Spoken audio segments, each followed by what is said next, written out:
Before I was the paragon of D&D content that you see before you, I was an improviser for 4 years. Okay, enough of that. In fact, it was improv comedy that got me interested in D&D in the first place. Why? Well, at their core, D&D and improv are both forms of collective storytelling. Each involves trust, skill, and nuance. Each has rules, spoken or unspoken, written or unwritten, that are essential to enjoyable gameplay. And there's one rule of improvisational comedy that I'd like to examine through the lens of D&D 5th edition. It's a rule that has made my D&D gameplay both as a DM and as a player vastly more enjoyable. I'm speaking, of course, about the concept of yes and. The rule of yes and is one that will be taught to you in any beginner improv course. At its most basic, the rule is as simple as it sounds. It's the quintessential response to anything that could be said to you in a scene. Yes and. Yes and marries two important principles: agreement followed by contribution. So let's take a look at the dual principles of yes and, one at a time, examining these concepts at their most basic. Yes. Accept the information that is being presented to you. If your improv partner says, "I'm a robot," then she's a robot. You move on. At its core, the yes in yes and is born out of narrative efficiency. In a completely improvised setting, it's easier to agree and to move on than to spend time bickering about the details of a scene. So what is yes's utility for us in a setting where we have no audience, where we have no time limit? Well, for one, story progression is easier when it is cooperative rather than combative. Saying yes lets your players contribute, taking the weight off of you as the DM. And this is nothing you don't already know. Consider Matt Mercer's famous catchphrase, "How do you want to do this?" That phrase signifies a victory, and the reward is that Matt temporarily hands over the reins. He grants his players the permission to directly take control in the story. He says yes. But the end of combat isn't the only opportunity for this. Every "my player walks into the bar" or "my player draws his sword" are requests for permission from you, the DM, to contribute, to say yes. Because once you say yes, adding on to the thing that you said yes to becomes much easier. Which brings us to and. Expand directly upon the thing that you said yes to. The and in yes and is your turn to be an active participant in the shared storytelling. You've agreed to what has been presented to you, and now it's your turn to put something in the pot. Expanding and exploring a concept, taking it to or beyond its natural conclusion, that's what comedy is all about. And in a similar way, your strength as a DM lies in your ability to expand upon the choices of your players. Now, there are aspects of this, again, I'm sure you already understand. In terms of action in your world, this means providing description based on what your characters are doing, or in terms of character choice, this means thoroughly examining consequences. Now, I can hear you say, "I can't react fully to everything. I can't say yes to everything my players want to do. There are rules." And you're right. Not everything can be explored under this lens. You don't have time to expand upon everything, and you certainly will have to say no to your players. I'd be foolish to argue that the concept of yes and should be rigidly applied to combat mechanics, or that you should structure your campaign's narrative solely through improvisation. But where I find the tool of yes and most helpful is in the more amorphous aspects of the game: world building, flavoring of spells and abilities, and character interaction. Yes and is a collaborative storytelling tool, one that emphasizes active listening and teamwork to ensure that players feel that they are contributing to the story that you're all telling. I think there's no better way of explaining what I mean than through the lens of my personal favorite DM, Brennan Mulligan from Dropout's Dimension 20. If you haven't watched Dimension 20 or listened to Brennan's Adventuring Academy podcast, I strongly suggest heading over to the Dimension 20 YouTube channel. I'll leave a link in the description. Brennan Mulligan and the main cast of Dimension 20 are all comedians, hailing mainly as alumni from the comedy site College Humor. Brennan himself was an improviser with the renowned comedy troupe the Upright Citizens Brigade.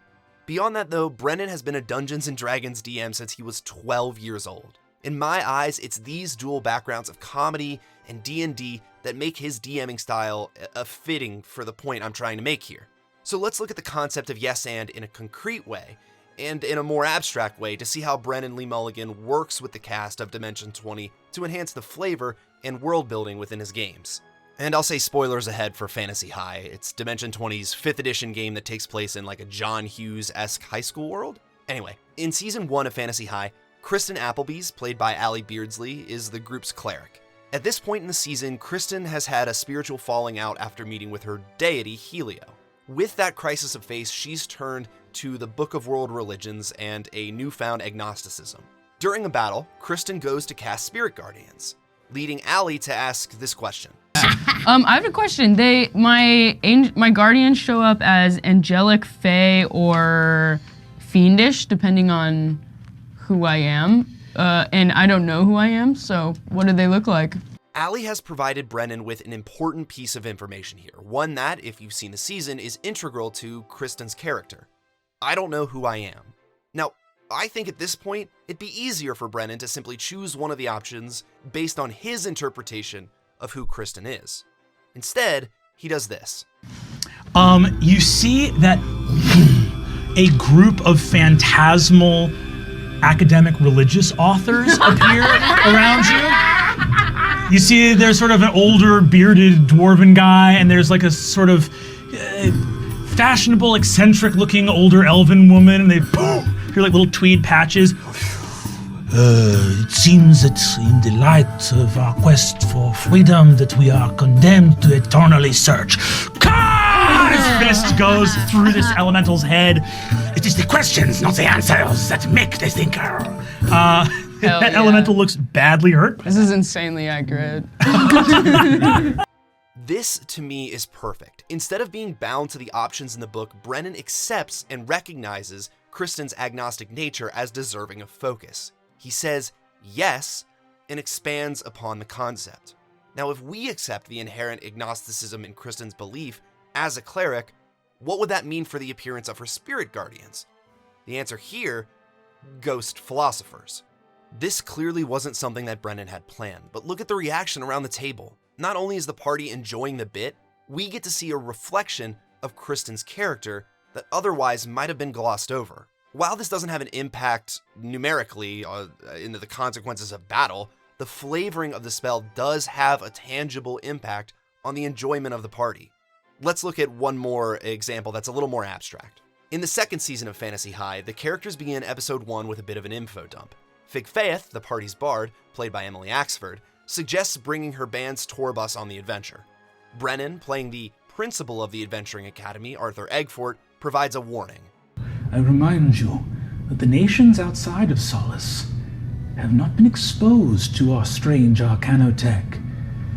If those peasants out in their fields in the dark realms beyond Solace were to hear you play rock music, think of what could happen.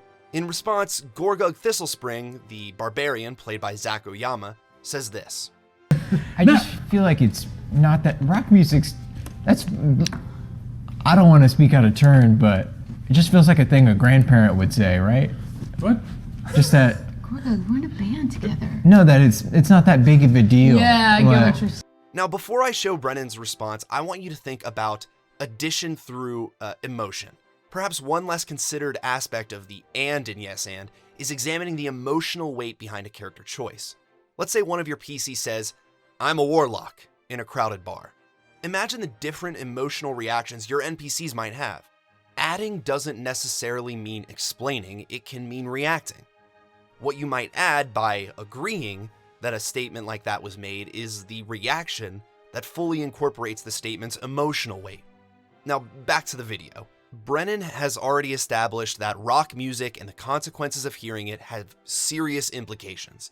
As Gorgug shrugs off that statement, what is the natural response from Principal Eggfort? Do you have any idea what happened in Solace when rock music was invented? I Do you have any idea what you're talking about? I'm not sure. I've never heard of this story. The first electric lute was invented 350 years ago. And when it was first played, every single person of the 225 people in attendance, regardless of gender, became pregnant. Do you understand the power that rock music wields? I didn't know that. Do you have any idea? I'm sorry. Sometimes when you talk, it really pisses me off. I've realized that, and it seems like a newish thing, but I'm sorry. Now, not only has the lore of the world of Solace gotten that much deeper, But now the character dynamic between Gorgug and Eggfort has shifted. Those are additions that couldn't have been accounted for ahead of time, but they make the game that much more enjoyable. Look, I get it.